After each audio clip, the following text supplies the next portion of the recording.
The UK government has turned down a request by Nigeria to deport former Deputy Senate President Ekweremadu, who is serving a prison term in the United Kingdom for organ trafficking.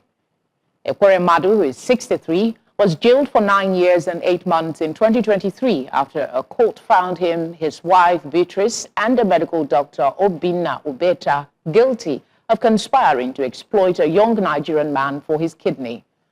The kidney was intended for their daughter Sonia in a private London hospital.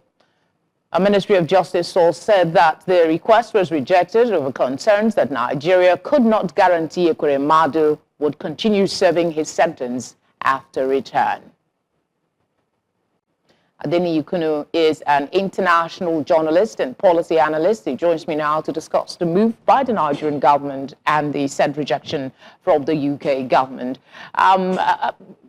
Adeniyi, the request by the Nigerian government was widely publicized. Now we're getting sources from the UK saying that the request has been rejected. Is there a slight here, do you think, or it is more of an issue of diplomacy? All right, it's not a slight on Nigeria.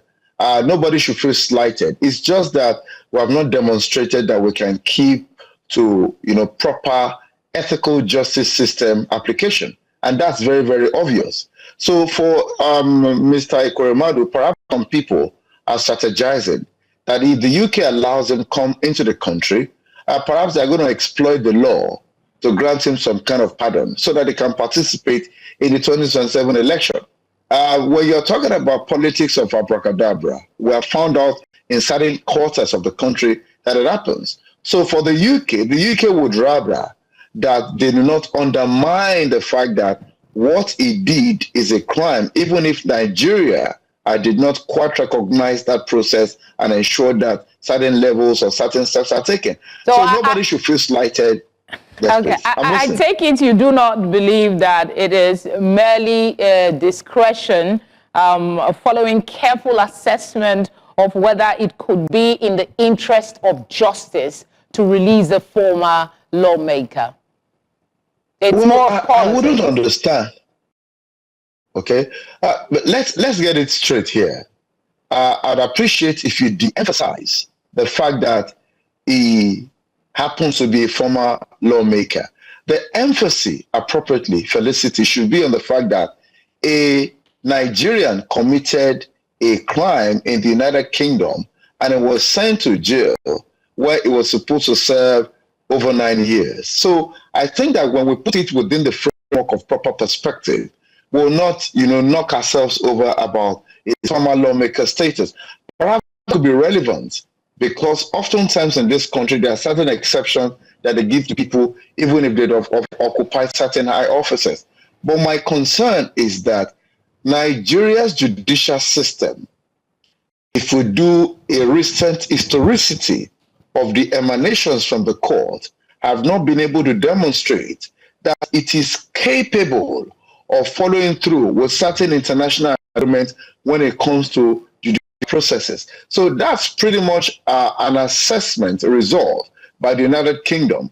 And nobody feels like, for instance, it is this same country that sent a man to the Hague that could not understand the tenets of the law. It is this same country that somebody was the Attorney General of the Federation or the Minister of Justice, the Chief Justice of Nigeria, and the person doesn't understand the difference between technical and technicality.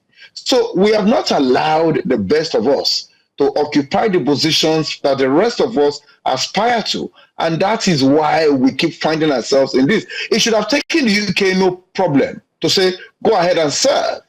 But because we have a history of condoning people who should be thrown into jail, who should serve their time, especially at this time when you find that people in government are collaborating with Boko Haram, collaborating with killers. How can they release another person? We've not demonstrated capacity to speak and act against crime. So the UK is vindicated because of our track record, a Sheikh Gumi's track record, some lawmakers' track record. United Arab Emirates, over 400 names on the list that the government is doing nothing about. So we have simply shown that we collaborate as a country with people that commit crimes instead of sending them to jail. So that's the reason. Let's not quote it here. I'm not one of those who paint words. That's a fact of the matter, Felicity. All right, Adeniyi, thank you very much for speaking with us. Thank you for the privilege of this conversation. I'm grateful. Thank you.